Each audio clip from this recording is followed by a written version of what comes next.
Tahu nggak sering dulu banyak. dulu orang pada bilang binomo. Oke, tahu. Orang nyamain Binary binomo option. sama saham itu udah soal itu sih Iya. bodoh gitu loh.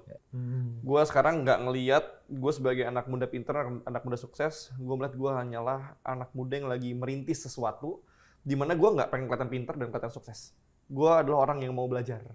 Nabung pangkal kaya nggak relevan. Nggak relevan sekarang. Kenapa? Pertama, tahu nggak ada pencuri yang ngambilin uang kita tiap tahun? Kembali lagi di Kreatok with Super Buddies. David Noah. Hai Badis, thank you udah diundang ya. Oke, thank you David. Kenalin dulu dong David ini siapa, apa yang David kerjakan gitu sampai sekarang. Oke, so halo Badis, kenal nama gue David Noah Lizal, tapi panggil aja ya lumayan dikenal David Noah lah ya. Noah. Tapi bukan Ben Noah ya, Bukan Ben hati-hati, Noah. jangan disamain. Jadi gue ini basically entrepreneur sama investor. Oke. Gue ada invest di pasar saham, gue ada invest ke beberapa private company juga. Dan gue full time running 2 company. Yang satu namanya Fortis Fortuna Capital, sebuah perusahaan edukasi dan konsultasi finansial dan investasi. Sedangkan Growth Hacker ini adalah kita media collab sama Vocative sebagai partner kita. Kita pengen bikin media untuk bantuin small business yang fokusnya ke digital. Oke. Jadi sekarang banyak anak-anak muda yang bingung cara bikin bisnis, tapi mereka bisa bikin konten, banyak konten kreator kan ya. Tapi sayang kalau cuma ngandelin endorsement, yang kita nge-push mereka untuk bantuin caranya berbisnis yang benar tuh gimana, kayak gitu. Jadi ada beberapa juga perusahaan-perusahaan private company, kayak travel agent, catering, F&B itu juga masuk ke portofolio investasi kita. Wow, luar biasa. Ini nih contoh pemuda berbakat nih. David umur berapa David? Umur 20 tahun. Umur 22. 20 tahun. 22. Pastinya David di titik ini nggak langsung tiba-tiba aja kan. Betul. Pasti ada prosesnya tuh dari awal David gimana gitu. Ya. Sampai ada di titik ini. David bisa ceritain nggak gimana gitu Oke, proses jadi awalnya? awalnya itu 2016. Oke, 2016. Waktu umur masih 15 tahun tuh ya. 15 tahun. Pengen cari uang jajan tambahan. Oke. Mulai belajar bisnis, belajar tentang saham 2017 gitu ya. Lalu lama-lama makin mendalami kok makin menarik. Oke. Dan zaman dulu di Indonesia tuh belum banyak akun-akun yang bahas beginian nih. Jadi dulu belajarnya akun-akun US. Kebetulan bisa bahasa Inggris dari kecil. Iya. Makanya penting tuh belajar bahasa. Iya, iya. Karena almost every quality information itu adanya di berbentuk tulisan luar Tulisan gitu. luar. Sorry, gue sempat kemarin riset-riset akun Instagram lu kan. Beberapa yang komentar ada yang kayak gitu tuh. Kalau bisa jangan bahasa Inggris. Dan gue biasa balas, mendingan lu belajar. Iya, mending belajar kan. gitu. Kalau nggak bisa bahasa Inggris ya belajar. Zaman gitu. sekarang nggak bisa bahasa Inggris, ngoceh. Malu harusnya Iya gitu kan. lah. Karena sekarang gini loh, di dunia digital, kita lawan bukan cuma sesama kecamatan. Iya, bukan. Udah lawan orang Hong Kong, Iya. Singapura. Kalau nggak bisa bahasa Inggris, kebantai kita. Iya. Gitu. Global lah lawannya udah Karena bukan lawannya nasional global lagi. gitu kan. Nah terus lanjut lagi? Ya jadi mulai belajar tentang investasi, tentang saham. Dulu juga gue kebetulan dapat beasiswa ke China. Oke. Jadi kebetulan background gue kuliah double degree business and tourism di China. Lulus gue kuliah dari awal gue masuk kuliah gue udah bikin bisnis. Oke. Jadi gue start dari travel agent, Oke. gue kumpulin duit masuk ke investasi masuk ke edukasi dan konsultasi, baru masuk ke media. Jadi tiap tahun selalu ada bisnis baru. Pertama asal bisnis baru. Betul. Oke. Makin dari kecil, lama-lama kita konsisten ngelakuin, lama-lama jadi lumayan besar seperti sekarang. Itu semua dipegang sendiri atau ada partner-partner juga kah? 80% sendiri, 20% bisnis ada partner. Nah itu dalam proses mencari partnernya gimana tuh biar bisa sejalan, biar bisa Kalau cari partner tuh kayak cari pasangan sebenarnya. kayak pasangan. Cocok-cocokan. Cocok-cocokan. Jadi kita juga. harus ngelihat kayak ini partner credibility-nya ada atau enggak. Lalu ini partner gaya hidupnya gimana. Karena kalau gua mah kayak partner gue di Vocative, kita selalu doain kerja. Oke. Jadi kita bukan tipikal orang yang punya duit dan ngambur-hamburin uang.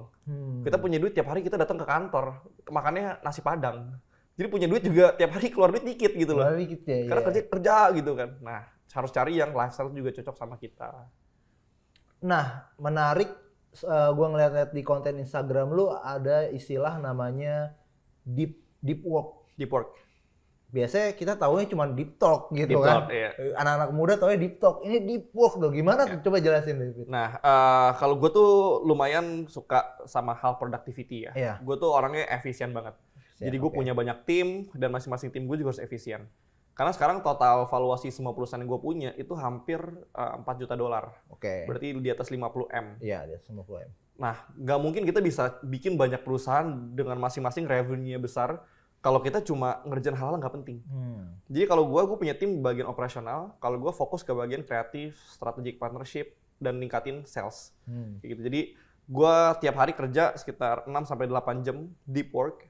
Jadi kerjaan gue adalah ngerjain hal-hal yang benar-benar penting. Bikin sistem, delegasi, masalah operasional, semua itu gue serahin ke tim gue. Itulah kenapa penting untuk orang-orang tahu kemana mereka berjalan. Bukan ngomongin tentang seberapa cepat mereka berjalan. Oke. Karena kalau kita lari ke jalan yang salah, putar baliknya capek, Pak. Jauh ya? Jauh kan? Jadi dari awal tuh harus tentuin dulu, baru kita fokus ngerjain hal itu. Misalnya perusahaan ini maunya apa sih gitu? Betul. Tentuin dulu gitu arahnya kemana. Marketnya siapa? Lalu siapa? mau dilihat sebagai perusahaan yang seperti apa? Menyelesaikan masalah atau enggak? Karena kita bikin perusahaan bukan cuma dapetin uang kan, kita pengen making impact. Iya. Tapi perusahaan terbaik tuh 2 hal. Apa tuh? Making impact, making money. Kalau nggak ada duit, percuma dong. Kalau nggak ada duit, cuan kan? Iya, cuan. Gitu. Ya solve the problem juga lah ya. Solving problems ya. Nah, terus ada Fortis Fortuna Capital. Fortis Fortuna Capital.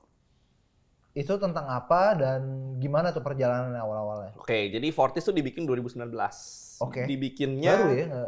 Belum itu lama. Jadi kita awal sebagai gue punya duit nganggur dari bawa tour dan lain sebagainya, gue jualan travel dulu kan. Lalu gue pengen investasi di saham. Lalu gue mulai merambah setelah gue ngerti saham, gue pengen invest di private company. Jadi gue pengen cari stable cash flow lah. Gue ada catering, F&B, dan lain sebagainya. Travel agent juga kita invest juga. Jadi awalnya dari situ.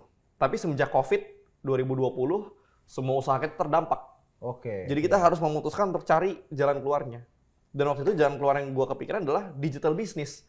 Karena semua orang di rumah, muncul Zoom, gue punya experience-nya, orang-orang pada mau belajar, ya udah awal-awal dari teman ke teman aja. Lama-lama makin rame, yaudah akhirnya kita edukasi tentang saham, keuangan, investasi. Lama-lama klien-klien kita makin kelas berat semua. Sekarang klien gue kebanyakan artis, C-level startup, founder startup, influencer, pemilik family business, keluarga-keluarga konglomerasi generasi ketiga kebanyakan ya, yang Gen Z itu sekarang banyak jadi klien gue. Sekarang active clients kita setiap bulannya itu sekitar 850 sampai 1000 orang. Wow, banyak juga ya. Dari situ juga lu mulai beralih secara personal gitu untuk aktif bikin konten. Jadi sebenarnya awalnya adalah gue tuh kesel. 2020 kan saham naik banget teman-teman ya. Mungkin pada pernah cobain main saham kan. Tapi yang ngasih informasi tuh nggak kredibel. Kalau buka TikTok semua orang berasa hebat. Padahal siapa nih orang gitu kan. Nah, gue kesel akhirnya banyak informasi yang salah, gue bikin TikTok. Awalnya TikTok dulu. Gara-gara gue ngeliat terlalu banyak misinformasi dan misedukasi. Akhirnya gue mulai nge-push tentang informasi yang benar, edukasi yang benar. Mulai rame. Contoh salah satu yang salah misinformasi menurut lu tuh apa tuh? Yang sering banyak. Dulu orang pada bilang binomo. Tahu. Orang nyamain binomo sama sahamnya itu udah saya bodoh gitu loh. Nah itu kan yang dulu terkenal kan yang wah murah banget gitu kan. Itu kayak orang bilang ini investasi, lalu robot trading zaman dulu. Itu kan misinformation. Kita pernah kita hantam tuh. Oh, ini nggak bener nih. Orang bilang wah ini orang gila, orang jatuhin bisa orang. Terbukti kan semuanya meledak. Berarti yang nggak ngikutin kita hancur dong. Nah sampai sekarang akhirnya mulai konsisten lah untuk orang-orang edukasi financial literacy. Literasi finansial. Itu yang paling penting sih sebenarnya gitu. Maksudnya banyak orang tahu atau berpenghasilan banyak gitu, bisa menghasilkan uang yang banyak gitu, tapi nggak tahu cara spend money-nya. Betul gitu. banget. Nah, lu ada tips-tips kah itu untuk soal hal itu? Kalau udah punya uang harus ngapain? Sebenarnya kalau udah punya uang, option itu 2. Apa tuh? Yang pertama investasi supaya uangnya stabil atau lebih banyak. Yang kedua ngerti cara keluarin uangnya dengan benar. Jadi cara keluarin uang tuh cuma ada 3 basically. To invest, to enjoy, atau to waste. Buang-buang duit. Invest, of course, kalian banyak lah instrumen saham, investasi, properti, bisnis misalkan.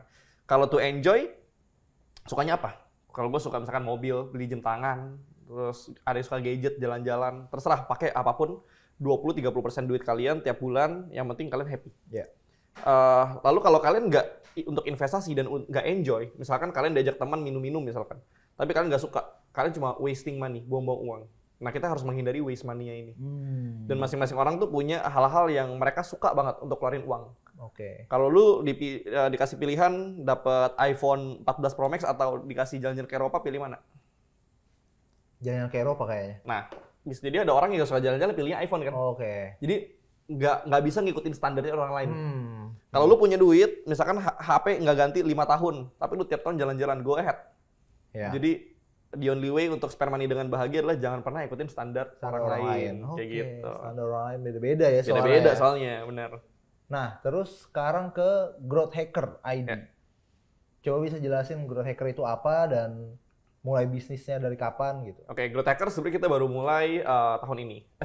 2022. 2022, oke. Nah, itu bermula dari gue sama Kenneth lagi ngobrol-ngobrol, ngopi-ngopi, terus kita kayak kayaknya ada gap di entrepreneur education di Indonesia ya.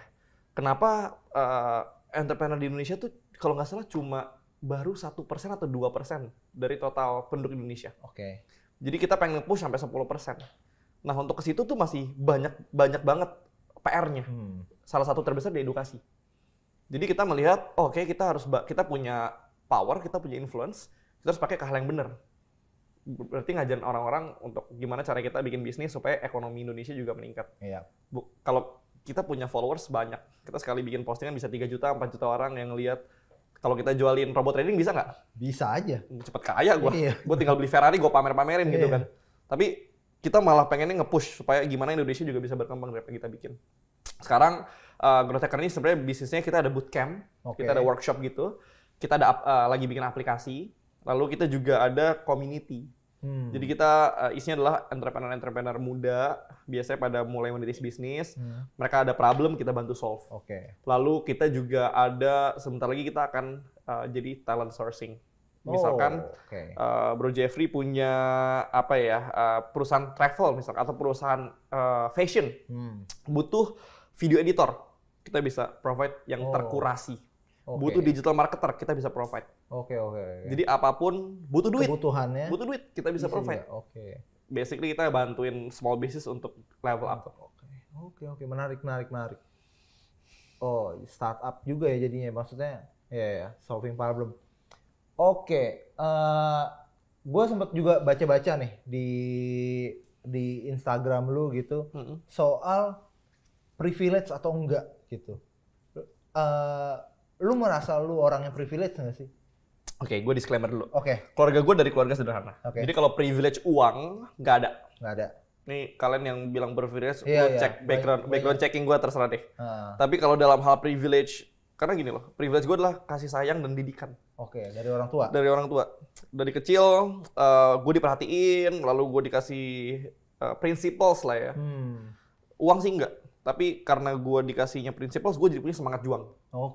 Buat gue, orang yang bilang privilege tuh ngaco. Sekarang lu bilang orang punya privilege uang misalnya, dia anak konglomerat. Lu nyala-nyalain dia, untung lu apa? Nggak ada. Terus lu bilang privilege, lu punya kaki, lu punya tangan. Buat orang yang nggak punya kaki dan nggak punya tangan, sorry to say, lu tuh berprivilege. Malu dong gitu loh. Tangan lengkap, kaki lengkap, masih mau malas, malu dong jadi orang. Jadi kalau dibilang gue berprivilege, wah gue privilege banget. Kaki gue lengkap, tangan gue lengkap. Tubuh sehat, gue masih muda, bisa bekerja, pikiran gue waras gitu kan, itu privilege loh, kayak gitu sih. Tentang sudut pandang berpikir aja lah gitu, maksudnya kalau perspektif lah ya. Kalau dari orang ya tadi lu bilang nggak punya tangan, nggak punya kaki, kita tuh privilege banget. Benar. Gitu, ketimbang mereka gitu. Satu hal yang juga jadi gue ngebaca Instagram lu nih, postingannya, quotes-quotesnya tuh kayak memotivasi banget gitu. Ada nggak sih satu pengalaman berharga gitu yang bisa bikin lu sampai ada di titik ini gitu? Entah pas lagi jatuh bangunnya gitu atau apapun gitu. Pengalaman berharga gue sebenarnya yang paling besar ya itu waktu COVID sih. Waktu COVID bulan Maret, April itu kan semua bisnis anjlok. Gue dulu punya bisnis, portofolio gue dulu sekitar 100 juta, turun semua tuh. Jadi udah tadinya berpikir, gue anak muda sukses gitu ya. Gue dulu masih umur 19 tahun, duit gue udah banyak gitu kan, penghasilan gue udah gede. Pas COVID, humble. Gue jadi humble. Karena gue mikir, sesuatu yang kita bangun lama, itu bisa jatuh sekejap. Ya, jadi bisnis yang udah lu bangun lama tiba-tiba habis anjlok. sekejap. Nah, semenjak COVID tuh gue langsung terhumbled lah. Oke. Dan dari situ akhirnya gue jadi punya attitude yang berbeda dalam menjalani hidup. Gue sekarang nggak ngelihat gue sebagai anak muda pinter, anak muda sukses. Gue melihat gue hanyalah anak muda yang lagi merintis sesuatu, di mana gue nggak pengen kelihatan pinter dan kelihatan sukses. Gue adalah orang yang mau belajar. Oke. Jadi kemanapun gue ketemu orang, gue nggak pengen kayak, lo tau nggak gue anak muda, gue punya duit segini gitu loh. Tapi gue pengen sebagai anak muda yang, oh gue tahu ini, lo tahu apa, yuk kita kerjain bareng. Yuk kita Belajar gitu, bareng, ya. kita barter informasi. Lalu misalkan gue jagonya di saham, di finance misalkan, ya gue punya teman-teman banyak influencer, content creator lain. Ada yang bahas ekspor, ada yang bahas konten kayak si Ogut gitu kan. Lalu ekspor kayak si Julio ekspor gitu-gitu. Ya kita sharing lah. Bisa ekspor gimana sih? Bisnis konten gimana sih? Oh gue kalau bisa begini nih. Yuk kita ekspor bareng yuk. Apa yang bisa dikerjain bareng. Jadi kayak gitu. Berarti mulai emang dari temen ke temen ya gitu segala macem. Benar.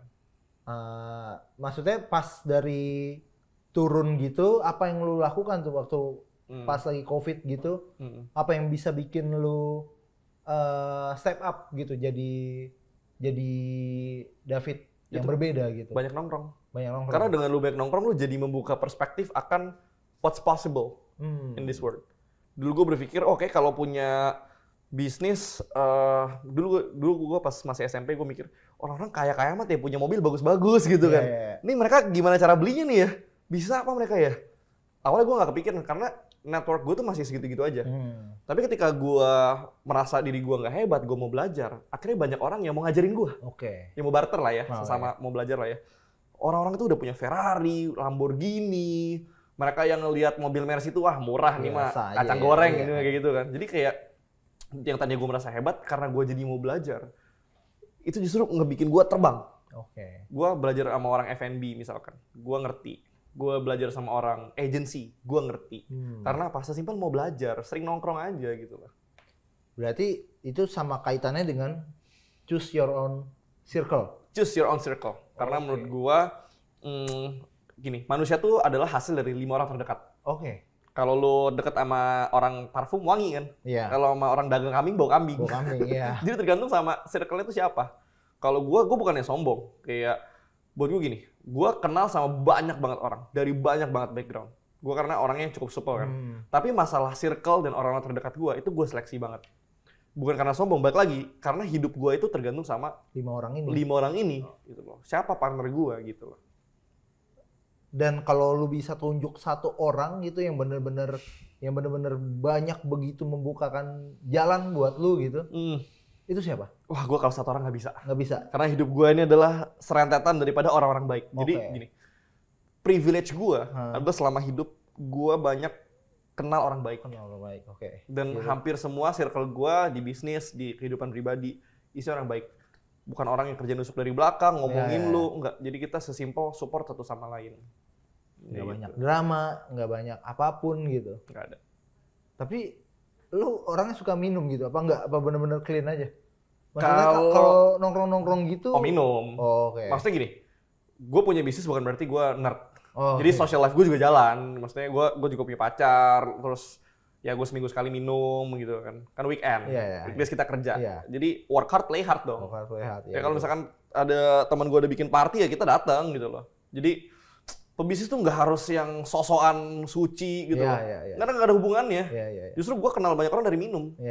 Gue kenal anak-anak teman-teman gue yang anak-anak konglomerasi gitu. Emang ketemunya di mana, Pak? Kalau nggak dari tempat minum, di bar, ketemu di bar, ketemu lagi ada acara gitu kan. Nah, kalau ada satu cerita sukses gitu dari orang lain yang dia karena konten lu gitu berubah, ada nggak? Banyak banget. Ini ya, gue punya klien banyak. Gue edukasi total belasan ribu orang. Dari orang beli mobil, penghasilan M sebulan, banyak banget. Kadang-kadang gue di Instagram kayak ada salah satu klien gue, dia petinggi di salah satu startup e-commerce di Indonesia. Dia bilang dia habis hilang ratusan juta di saham Amerika. Datang sebagai klien gue, 3 bulan balik. Duitnya ratusan juta hilang di Nasdaq waktu Nasdaq hancur. masuk jadi klien gue arahin invest di Indonesia, balik semua duitnya. Ratusan, 300-400 juta apa, gue kalau nggak salah ingat. Ada juga beberapa yang mostly udah kaya jadi tambah kaya sih. Kalau yang dari out of nowhere tiba-tiba kaya, susah juga ya. Karena nggak bisa munafik dong. Investasi butuh modal. Gue punya modal se-M, untung 10% 100 juta. Kalau modal 10 juta, 10% cuma 1 juta. 1 juta, ya. Jadi kebanyakan klien-klien gue emang udah pada berduit. Biasanya kan orang bisnis. Kayak gitu. Tapi ya banyak banget, gue udah belasan ribu orang. Kalau untuk orang yang pertama kali gitu, belum pernah main saham gitu, apa sih yang harus diperhatikan gitu? Pertama, lo harus punya dana darurat. Oke. Jadi lu nggak boleh tuh semua tabungan lu, waduh bahaya banget. Kedua, stable cash flow. Oke. Makanya nih, gue bikin growth hacker. Oke. Jadi kalau lu nggak punya uang, jangan main saham dulu.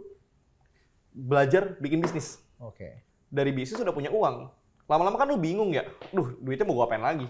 Masukin saham. Karena game plan sebenarnya simple. Lu bikin bisnis, punya income sekian sebulan.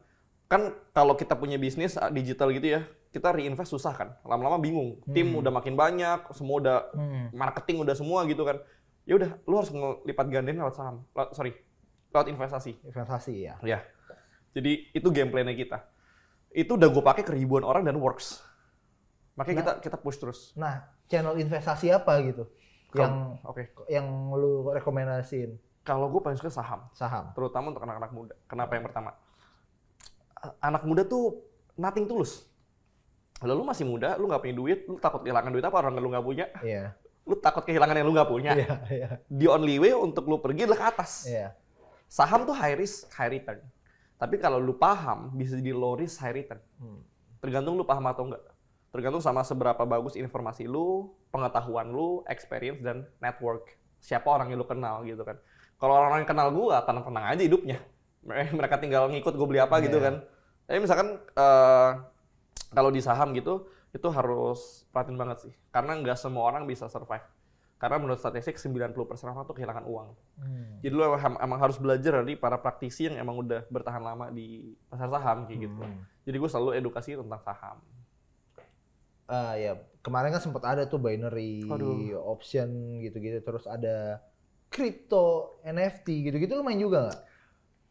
Buat trading aja. Buat trading aja. Tapi apakah gue percaya untuk jangka panjang? For now belum. For now belum. Belum. Karena apa? Nggak ada landasannya. Ya. Kita nggak bisa ngelihat apa ya. Kalau saham tuh ada perusahaan yang berjalan di belakangnya. Gue bisa ngitung. Misalkan gue pakai BCA, gue bisa beli saham BCA. Di balik saham yang gue beli ada perusahaannya. Kalau NFT Pak, itu kan masalah gorengan kan. Iya. Nah itu gue nggak main biasanya. Dan gue nggak menyarankan orang untuk main. Karena itu bukan alat investasi buat gue. Itu alat berspekulasi. Salah nggak berspekulasi? Enggak. Gue kenal orang-orang yang kaya juga dari situ gitu loh. Tapi lo harus tahu bahwa investasi dan spekulasi itu dua hal yang berbeda. Gue juga kayak baca juga di komentar Instagram lu, komentar atau postingan lu ya, tentang invest skill versus invest money. Iya. Pandangan lu apa tuh? Tergantung duit lu seberapa banyak. Oke. Kalau duit lu, nih threshold gue ya, kalau duit lu di atas M, lu invest money. Duit lu di bawah M, invest skills. Invest skills. Karena gini, money itu compounding, it's doubles game. Jadi seberapa cepat kita bisa ngedoubling duit kita. Karena kalau kita mikir gini ya, misalkan kita punya uang 100 juta. Kalau naik 2 kali lipat dalam 5 tahun, uang kita jadi 200 juta. Tapi kalau 100 juta kita pakai 50 juta untuk bikin bisnis. 200 juta gampang. Apalagi kita invest ke skill kita. Punya uang 100 juta, invest 20 juta untuk ikut bootcamp. Income lu dari 10 jadi 30 juta sebulan. Ke 200 juta, cepet kan? Banget ya. Itu langsung naik 3 kali lipat. Paling cuma setahun. Jadi kalau uangnya masih dikit, invest skills, no doubt. Tapi kalau uang lu udah 15 M misalkan. Nah kalau kerja kan susah Pak. Kalau kita di investasi 5 tahun jadi 30 M. Tiap tahun dapat 3 M. Berarti setiap bulannya kita dapat sekitar 200-an juta, 270 juta something gitu kan. Ya kalau kita kerja lumayan gitu loh. Lumayan capek gitu kan. Jadi tergantung ada di fase yang mana. Anak-anak muda obviously invest di skills. Tapi kalau anak-anak muda kan sekarang udah hebat-hebat ya. Teman-teman gue udah pada punya bisnis gede-gede semua gitu kan, mobil-mobil sport. Nggak usah kebanyakan gaya. Anak-anak muda tuh benar-benar, kalau gue punya prinsip gini. Semua barang yang gue punya, itu gue beli dari hasil investasi. Dan kalau gue nggak beli dari hasil investasi, minimal gue punya ya 5-7 kali duitnya lah. Oh, baru lu beli Gue barangnya. mau beli mobil Porsche misalkan, harganya 2M. Berarti minimal gue punya 10 sampai 14M. Iya. Kalau gue nggak punya angka segitu, jangan harap gue beli mobil itu. Dan kalau gue pun udah punya duitnya, apakah gue beli? Belum tentu. Oke. Tergantung sama, bisa nggak gue cari bisnis dulu nih. Iya. Karena gue orangnya bener-bener invest oriented banget. Sampai gue udah bingung duitnya mau gue apain, baru gue belanja. Jadi harus dibalik, bukan disisihkan tapi bukan disisakan tapi disisihkan. Nah ini jebakan lifestyle ini yang anak-anak muda tuh banyak kena. Gitu. Bukan disisakan, Disisihkan. tapi disisihkan. Dari awal, sisihin dulu. Karena gini loh, kalau disisakan biasanya nggak ada sisanya. Iya. Bener dong. Betul. Bener gitu loh. Jadi dari awal prinsipnya pay yourself first. Oke. Anggap aja lu lagi membayar diri dulu di masa depan. Oke. Kayak gitu. Terus ada di satu konten Instagram lu tuh yang bilang ada tuh cara nge-spend uang yang bisa bikin tambah kaya. Dan konten lu tuh putus di situ tuh. Coba kita jawab di sini nih. Sengaja. Sengaja. Biar orang penasaran. Iya, dulu. Biar kalau interview ditanya. Iya. Ini dia. Jadi gini. Nabung pangkal kaya nggak relevan. Nggak relevan sekarang. Kenapa? Pertama, tahu nggak ada pencuri yang ngambilin uang kita tiap tahun? Namanya inflasi. Inflasi ya. Kita mau beli bakso, gue dulu SD gue makan bakso 7.000, muntah, Udah banyak. kekenyangan. Iya. 7.000 sekarang cuma dapat pentol 2 kali. It's inflation gitu loh. Iya. Lu mau beli rumah, berapa duit naik tiap tahun. Lu mau bayar rumah sakit, bayar uang sekolah anak, naik gede banget loh. Iya. Kalau lu cuma nyimpen duit, you lose money every year. Tapi kalau lu investasi dengan sampah, lu salah investasi, Iya. duit itu lebih cepat hilang daripada kena inflasi. Iya. Jadi the only way adalah untuk lu mengerti investasi yang efektif dan benar dan baik caranya gitu ya, yang mengalahkan inflasi. Lalu orang-orang yang nabung pangkal kaya itu orang pelit. Oke. Padahal duitnya bisa lu pakai apa? Orang itu kadang salah kaprah antara jadi sederhana sama jadi pelit. Kalau orang sederhana, gue punya duit misalkan banyak. HP gue misalkan iPhone 12 Pro Max. Bisa nggak gue upgrade ke iPhone 14 Pro Max? Gampang gitu kan. Tapi apakah gue beli? Enggak. Kenapa? Nggak butuh. Itu sederhana. Kalau orang pelit, dia butuh, dia juga nggak beli. Pelit namanya. Sekarang gini, lu punya uang, duit lu nggak banyak. Lu mau nabung, ya ngapain gitu, nggak bisa beli apa-apa juga. Mending uangnya pakai apa? Coba ikut sertifikasi. Income lu bisa naik nggak? Coba dong beli gear baru, lu side hustle bikin konten. Bisa naik nggak income-nya? Bisa. Coba dong lu bikin usaha sampingan, lu kulakin barang dari Tanah Abang, lu branding sendiri, jual di Instagram. Bisa naik nggak income-nya? Bisa. Tapi kenapa kebanyakan orang lebih fokus nabung? Padahal kalau lu spend uang ya bisa nggak tambah kaya? Bisa. Bisa. Orang nggak berani investasi. Padahal kalau lu investasi dengan benar, bisa kaya? Bisa. Orang nggak berani belajar. Padahal kalau lu belajar, hasil pembelajaran lu praktekin dan berhasil, bisa lebih kaya nggak? Bisa. Misalkan gue beli jam tangan, gue beli mobil gitu. Orang pikir head on gitu ya. Buang-buang uang gitu. Tapi kalau lu beli ada budgetnya, dan itu memberikan lu motivasi lebih, lu jadi lebih produktif, jadi tambah kaya nggak? Bisa. Bisa tambah kaya. Jadi kita tuh harus belajar. Makanya gini, buang uang tuh nggak salah. Karena gue punya uang. Tujuannya uang apa? Untuk dihabiskan. Untuk dipakai kan? Iya. You die with zero. Orang nggak peduli lu di kuburan gue punya duit berapa ratus miliar. Yang orang peduli kan adalah ketika gue hidup dengan duit ratusan miliar gue ngelakuin apa? Kayak contohnya deh, Pak Hate misal, kurang banyak apa duitnya? Iya. Tapi kenapa tetap kerja? Karena pengen giving impact. Iya. Karena emang hobi, suka gitu loh. Nah, itu yang harus kita push gitu loh. Jadi gue yakin banget Pak Hate nggak akan bisa bikin semua sebesar ini kalau Pak Hate doyannya nabung doang. Iya. Karena Pak Hate berani spend uang, termotivasi, investasi, ketemu orang.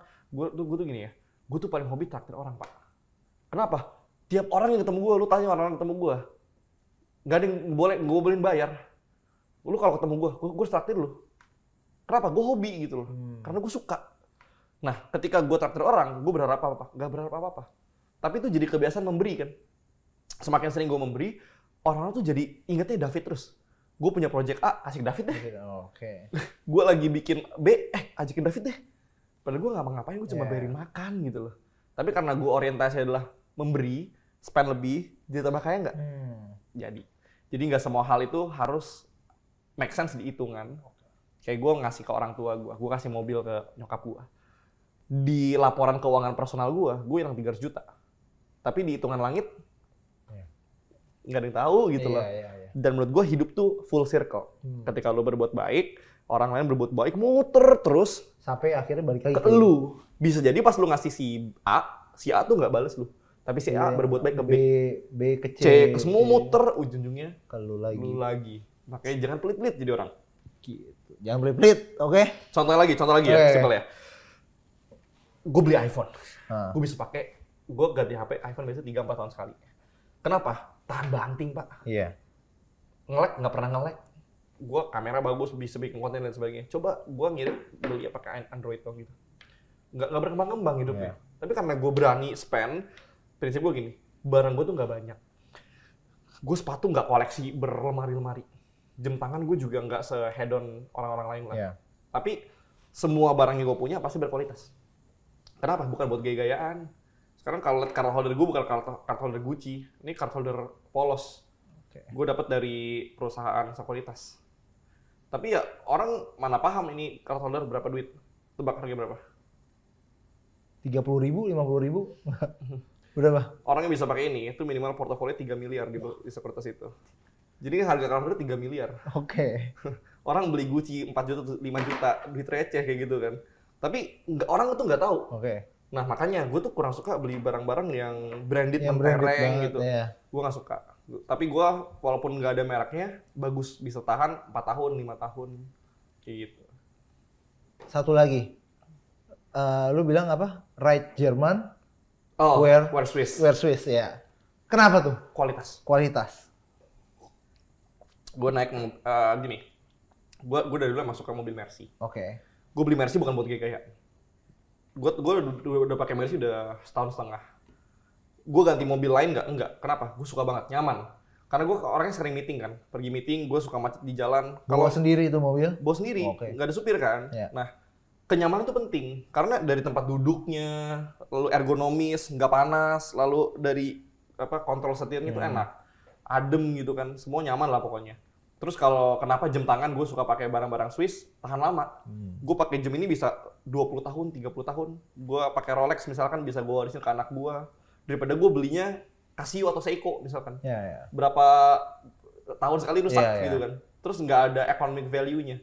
Jadi selama ini barang, karena kalau gue beli jam tangan, gue beli ini misalkan, harganya nggak turun, naik. Iya. Atau gue beli Rolex, gue pegang 5 tahun, naik. Gue beli Mercy, harga jualnya tuh lebih kuat daripada kalau gue beli Honda. Jadi segala hal yang gue beli itu sebenarnya ada hitungannya.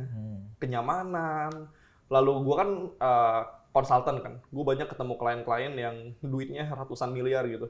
Kalau gue datang nggak presentable, datang naik Brio, jam tangan gue Seiko, diketawain gue pak. Iya. Jadi emang harus presentable Iya. gitu kan. Jadi itulah yang gue bilang, karena gue berani spend dan ada budgetnya, gue jadi tambah kaya. Karena kualitas klien gue pun meningkat. Meningkat ya. Nah itu harus berani kayak gitu. Oke. Terakhir nih, kan karena lu ya walaupun lu baru gitu bikin konten, tapi kan lu udah pernah punya banyak kenalan lah orang-orang yang bikin konten gitu. Ada nggak pesan atau apapun gitu, ilmu-ilmu yang bisa lu bagikan kepada Badis nih yang baru mau mulai bikin konten gitu? Ya. Buat semua orang yang baru bikin konten, Iya. be authentic. Be authentic. Karena menurut gua sekarang bikin konten gampang pak, semua orang bisa tinggal buka HP terus kayak hi guys, welcome to my TikTok, welcome to my YouTube kayak gitu kan. Tapi ada beberapa orang yang punya cerita otentik. Oke. Karena kalau gua tuh kurang suka ngikutin tren. Karena buat gua tren itu buat orang-orang yang cepet naik cepet turun. Kalau gua, lu harus punya prinsip lu sendiri. Lu mau ngomongin apa kepada dunia ini. Kalau gua biasa gini, lu kalau pengen bikin konten, jangan menganggap diri lu orang sukses. Tapi dokumentasiin perjalanan lu. Karena kalau waktu gue dulu bikin konten, gue jauh lebih miskin daripada gue hari ini. Dan gue nggak memposisikan diri gue sebagai orang sukses zaman dulu. Gue memposisikan diri gue, gue anak muda, gue lapar, Apa adanya. gue mau belajar, gue apa adanya nih. Ya. Duit gue segini, gue lagi investasi ini. Wah gagal nih, gue kasih tahu. Wah berhasil nih, gue kasih tahu. Jadi orang-orang tuh ibaratkan ngelihat gue bertumbuh. Mereka menganggap hidup gue tuh hidup mereka juga gitu loh. Jadi just documenting your journey, sharing apa yang lu suka, nggak usah jadi orang fake. Lalu lu juga harus paham lu pengen dilihat orang seperti apa. Jadi lu harus tahu persona lu tuh kayak gimana. Ya. Kalau lu liat konten gua sama lu ketemu gua langsung, nggak ada bedanya Pak. Iya, iya, Sama-sama iya. aja gitu kan. Ada orang kan yang kayak, wah kalau di konten tengil gitu kan. Buat gue jangan. Ya. Buat gue jangan. Buat gue ya just be yourself karena one day akan ada orang-orang yang suka sama lu dan akan ketarik ke lu. Sip. Sip. Oke, Thank you, buddies. Oke, itu dia tadi obrolan kita bareng David Noah. Oke, buddies, jangan lupa download aplikasi Badiku kalau kalian mau dapat informasi menarik setiap harinya. Dan jangan lupa juga di Badiku kalian bisa bikin konten dan dapat cuan. Jangan lupa juga audionya bisa kalian dengar di aplikasi Roof. Oke, Roofers, sampai jumpa di Creator with Super Buddies berikutnya. Dadah. Thank you, buddies. Thank you, first. Bye.